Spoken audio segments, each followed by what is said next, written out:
Hello and welcome once again to Business Matters. It is a great day and an amazing season. We call it the festive season. I hope you're up for this festive season. My name is Patricia Lukoma Semirembe, and once again, thank you so much for joining us.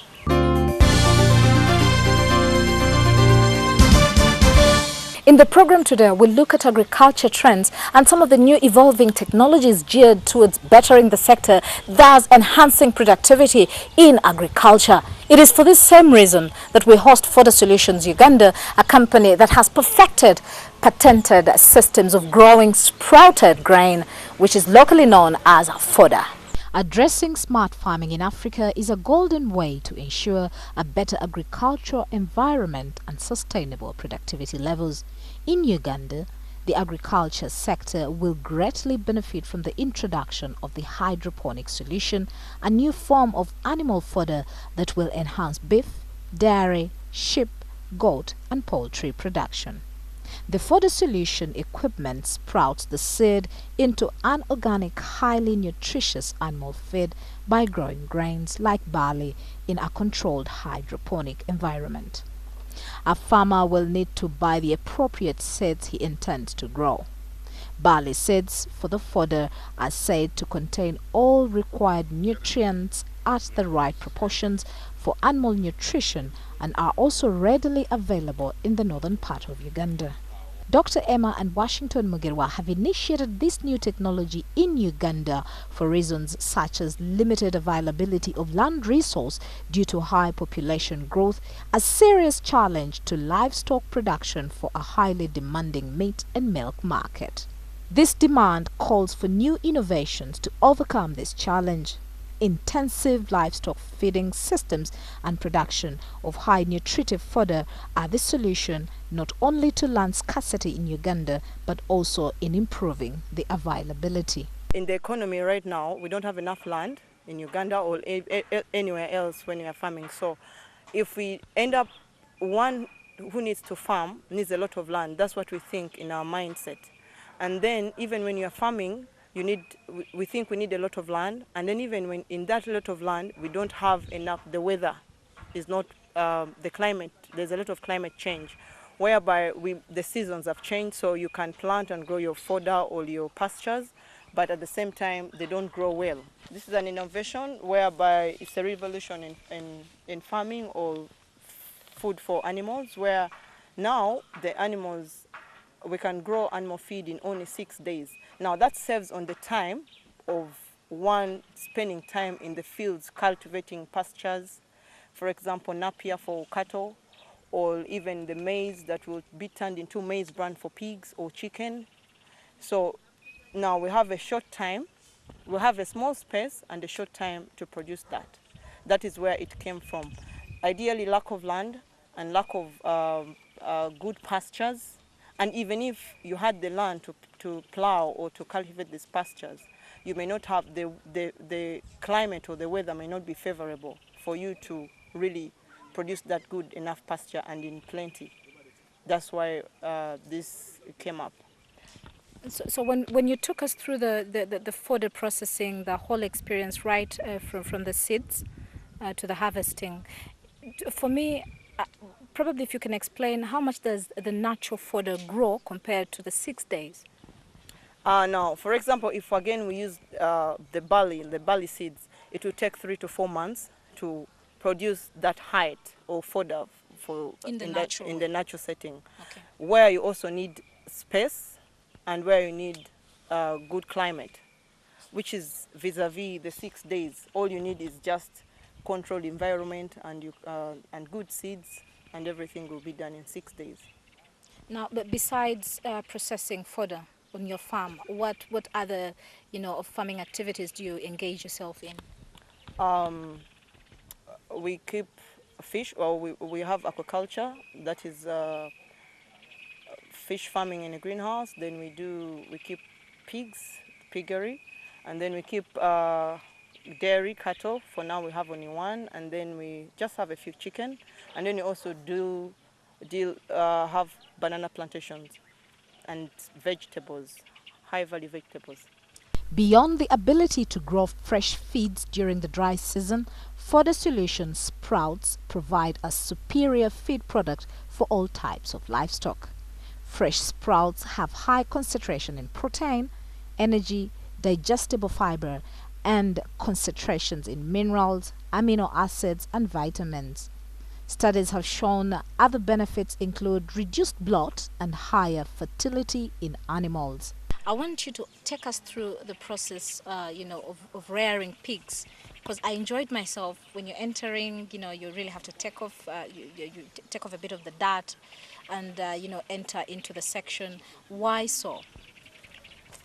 This is to prevent disease, because number one, even if it was I on my farm, while I'm walking from my home from my house to the piggery house, there are so many other people that would have passed, or very many animals that would have passed. So in the process, I would introduce disease to my farm or to my pigsty. So what we do, we enter through the pigsties, and then we use a water bath where we put disinfectant, and then we of course go into the pigsty where we keep it very clean. We need to, like you saw, pigs are very clean animals. Those people think they are the dirtiest animals, but they are very, very clean. And it's you to keep them clean. Yeah. So, and then we, of course, early in the morning, we feed them early in the morning. Before we feed them, we clean the pigsties, and then we feed them. And then we make sure that water is always in abundance. The water is always there.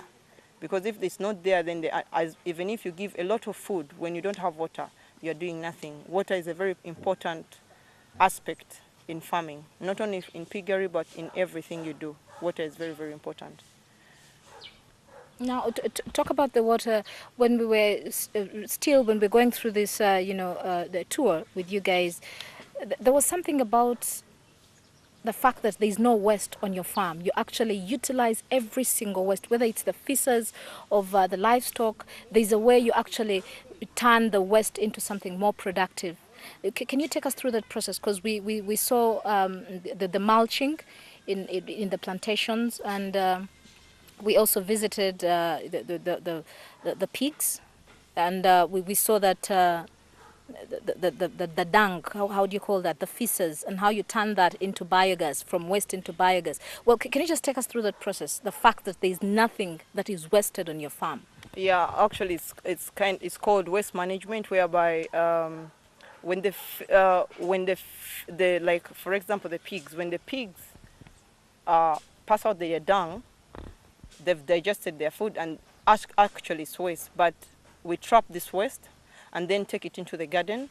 Now, in the gardens, it's used as fertilizer. And then, remember, as you fed the pig on something, and then the pig is going to help you feed yourself and also feed other people at the same time. Even you can sell. So when we put the dung into the plantation, then it helps the matoke to grow. And in the process, we get very good matoke, very good bunches, which we can eat, give our workers, and also sell. And then the excess, we use it for biogas. Now this biogas we use for cooking, and we can also use for lighting. And we are planning to actually use it to run that machine, the fodder machine. So what's the process of purchasing such a machine, and how expensive can it be for a layman farmer? Of course, for a layman, it could be expensive, but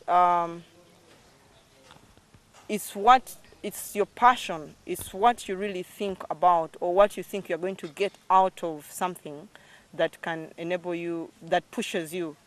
Because we spend so much on maybe cars, on houses, on dresses, but we may not spend, because we fear investing in agriculture. So if you think that at the back of your mind, you think you are going to have something more than just food or something, then it's easy to invest. It would be very good to invest in such a machine. It's quite expensive, but with what you think you're going to get out and with your vision, I think it's worth it. Then at the end of the day, it's actually not expensive. Mm-hmm. The fodder is grown in a containerized system that controls the light, temperature, and water that the seed has exposure to. The system is highly energy and water efficient. Growing fodder in a controlled environment results in cost-effective feeds. Fodder unit uses hundreds of times lesser water than growing lucerne in an open field and is highly predictable and efficient. Every liter of water is either absorbed into the plant or captured from the unit for irrigating plants or for animal troughs. The system is efficient in water usage because the water and nutrients are repeatedly recycled for other farming activities and biogas. What we do?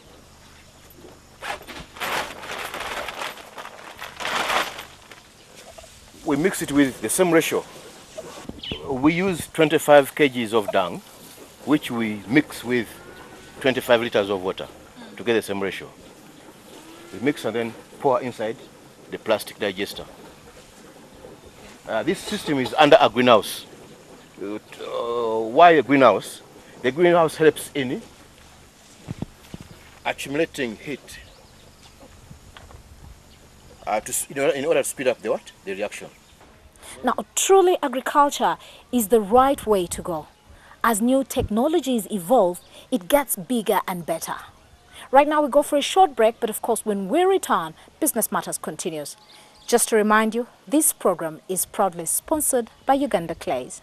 Uganda Clays. Uganda Clays end of year festoon. Uganda Clays has decided to give back to its customers by giving exciting and irresistible affordable offers from their outlets in Kajansi, Ntinda, Lugogo, Mbale, Mbarara, as well as the agents in Jinja, Soroti, Gulu and Kampala. For more information, contact Uganda Clays head office in Kajansi on telephone 0772 700 255 or 0392 750 154. At Uganda Clays, we wish you a Merry Christmas and a Happy New Year as you continue to use our quality clay products. Uganda Clays, the beauty to lust. Uganda Clays.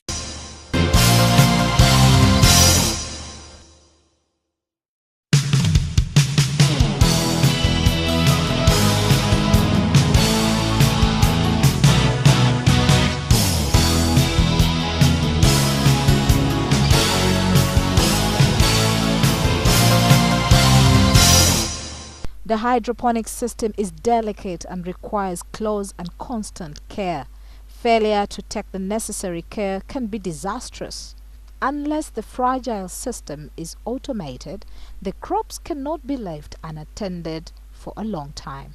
High standards of hygiene are a must in the hydroponic farming. Seeds must be washed before put on the plastic trays into the fodder machine, and the water used must be clean. It's truly a pleasure for each and every viewer that is watching this program this time around. We've had different segments tackling different sectors, but the quite interesting part here is the fact that as UBC, a broadcasting or National Broadcasting Corporation, we are finding ways to avail information to you, the farmers, the individuals program, just caring for you, dear farmers, to actually pick on some of the new ideas, some of the new innovations that can better your farming into productivity. And once again on set, I'm joined by the innovator. He's not the founder of Fodder Solutions, but he's an innovator, and he saw need to actually transform this whole initiative to the whole of Africa, starting with East Africa. Joining me on set is Oliver Ndegwa, again one of the directors of Fodder Solutions in Uganda. He is as well here to give us a brief background on this whole technology, and at the same time take us into some of the new issues that we've discussed. Thank you so much for joining us, Oliver Ndegwa. It is quite a pleasure. On the previous speakers, we spoke in detail about smart farming, the smart ponds, and the whole process of how this whole new hydroponic technology can actually better farming, in particular the agriculture sector. As you mentioned, I'm Oliver Ndegwa. I'm an innovator. I look at problems, and that's where I create business from the problem. Now, with this hydroponic, I got the query from Frida Marete as a task, and I worked on it within 1 week. And I studied and I looked at systems where people can feed animals. So I came up with the hydroponic system, And researching on it, I found out it started in 1690, where it was being used for vegetable farming. And then I saw it can work on fodder production. And that's why when I did more research, I landed on a company called Fodder Solution Australia, which we managed to work with them. Up to now, we have gotten the franchise for both Kenya and Uganda. So we are very excited about that technology. The technology is being used in Uganda through one smart farm that we are here in Entebbe. In Kenya, we're already doing it in an informal way. Okay, people are taking it up, they're trying it at home, like a DIY. We're doing DIY kit where we are giving them a 1 kilo seed where they're trying it at home. So it's a very exciting thing. Which So you're giving them a 1 kilo seed free of charge on trial basis? No, they're paying for it because it costs money. Okay, now the exciting thing about this seed is the science of growing a seed. When you seed get in contact with water, the clock starts running, and the message is sent. Now produce leaves, produce the shoots. So with that, within 6 days, it will grow very fast to 15 centimeter. And when you pour seed in a container and put them together, they form a net. And that net, we can work on 1 kilo seed to at least produce 6 to 8 kilos of grass or a weight matter which can feed an animal. Now, when we talk about the hydroponic technology, is it only applicable for the barley seeds, or even you can as well use other seedlings from different crops? You can use all cereals, all grass seeds, maize, sorghum, millet, wheat, but all of the others have got low crude protein, but for barley has got 20%. The one which is available in the market, which belongs to breweries, is 9%. But what we are providing to farmers is 20%, which the breweries will not take. Because if the breweries use our barley, means the beer will be too good. So if you open a beer in a bar, it will pour. So it cannot be used for beer making. It's called non-malt produced at Kapchoro and in Kenya at Naro. Okay, so in Uganda it can only be got in Kapchora? No, the one for Kapchoro belongs to the breweries, the Nile breweries. So that one is meant for the beer, for brewing beer.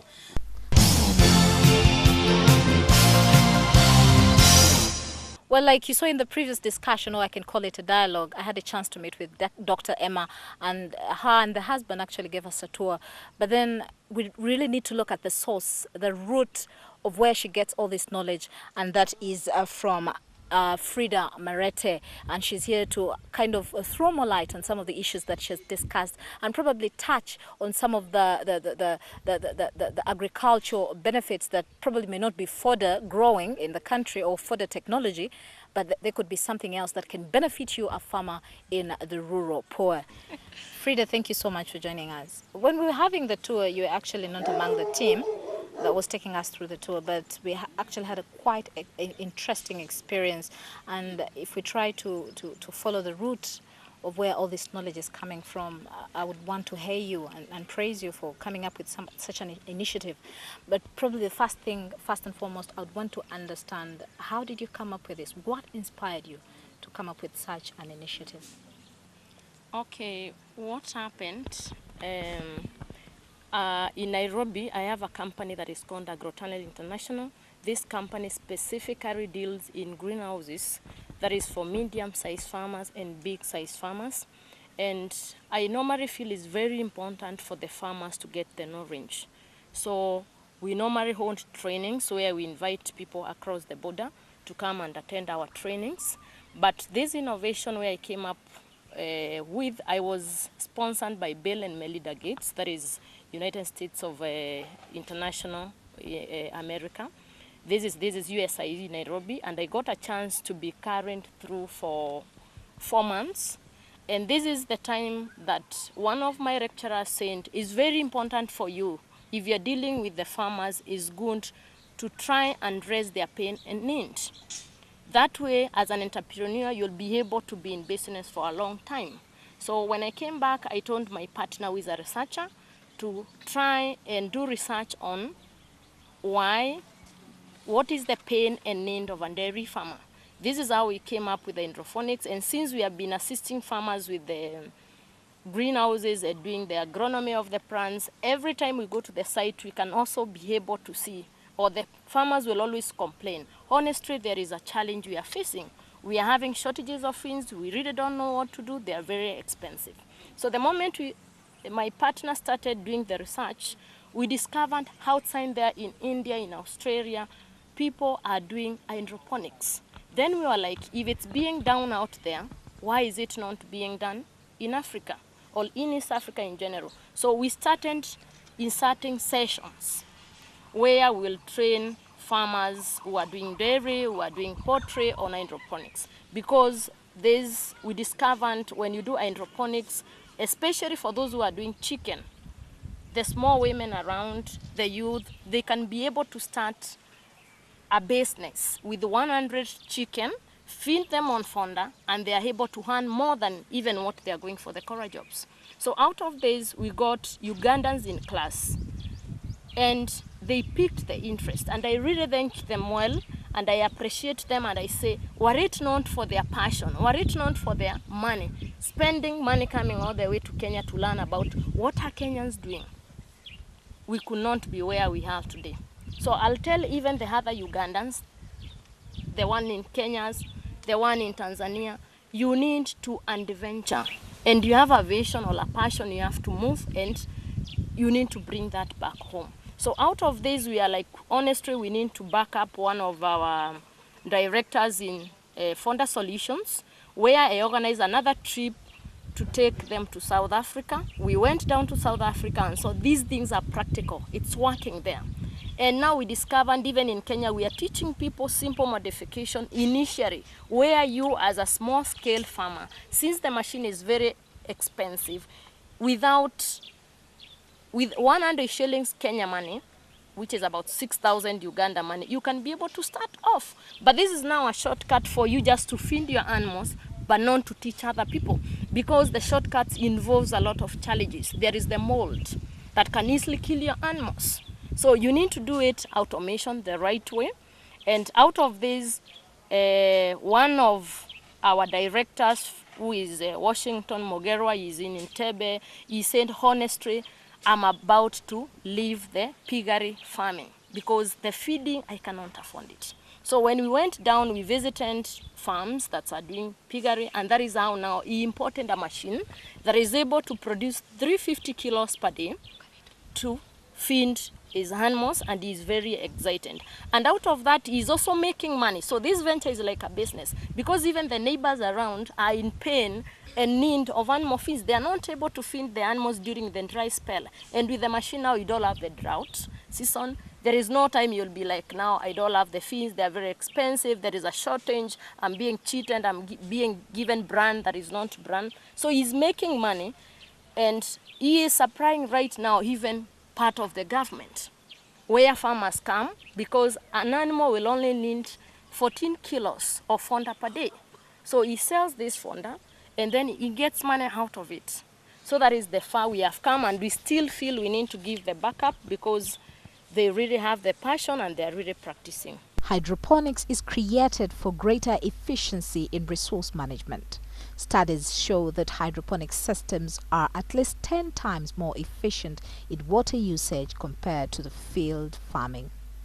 For example, it takes 1.5 liters of water to produce a kilogram of fodder in the hydroponic system. Now, a farmer would need to use about 90 liters of water to produce the same amount of fodder in conventional field farming. It takes 5 to 6 days of a crop such as the barley to grow a foot tall, the size at which many farmers harvest it to feed their livestock. The shredding of fodder is the actual harvesting and preparation of food for the livestock. Eliminating soil from the farming process eradicates most pests and soil-borne diseases. The farmer does not incur the heavy costs normally associated with controlling pests and soil-borne diseases, and is more assured of a healthy crop and good harvest. The hydroponic experience extends benefits to a chain of farming activities. When we harvest, that is after removing the fish, we use the water to fertilize the soils. That water from the fish has a lot of nutrients, ammonia, nitrates, which are very good for the plants. So we get the water, we push it through the pipes by pressure, and then the pipes can do the irrigation along the banana plants. If you don't have that mechanization, that is the drips, you can do it manually. What you do, you get a bucket or a jerry can, and then pour around these basins. We call them fertilizer basins, so that you can have all the fertility here. Now, as you can see, we call this plastic mulching. Now we finished mulching the whole banana. We don't use the other system where you mulch every part, because it is costly and it takes a lot of grass, which you may not even have available. So that's why you use this system, which is more advanced and less in terms of labor. Land scarcity is a ticking time bomb in Uganda. Hydroponic farming holds the promise of solving this problem. Now, due to its low land use, it is particularly suitable for small-scale farming. All that a farmer will need is a shed, which can be as small as 60 cubic meters, tiny enough for many homes in the suburban areas. This mode of farming is relatively cheap. Installing a 60 cubic meter system costs above the premium, but in a country where poverty is endemic, raising this amount is an uphill task for many small-scale farmers. Although high yields may compensate for startup costs, the initial outlay is way beyond the reach of many peasant farmers. Operating at full capacity, a 60 cubic meter system would give a daily yield of 200 kilograms of animal fodder, just enough to feed about 10 cows. A farmer would need to invest much more for a conventional field to yield that amount of fodder. These yields are experienced in other crops as well. Farmers who want to learn the new technology must enroll for training at Fodder Solution offices. I, for one, have learned one or two things from Dr. Emma from Washington, MUGERWA, and Oliver Andegwa. These are the directors of Fodder Solutions in Uganda, and they're the initiators and innovators of this technology in the country. I'm pretty sure that you've picked one or two things as well. For farmers who have not tuned in and you really need information on this new technology, you can come to UBC station, Uganda Broadcasting Corporation, to actually get detailed information on this technology. Thank you so much for being a part of Business Matters and UBC in particular. My name is Patricia Lukoma Semirembe. This program is proudly sponsored by Uganda Clays. For now, I say good night.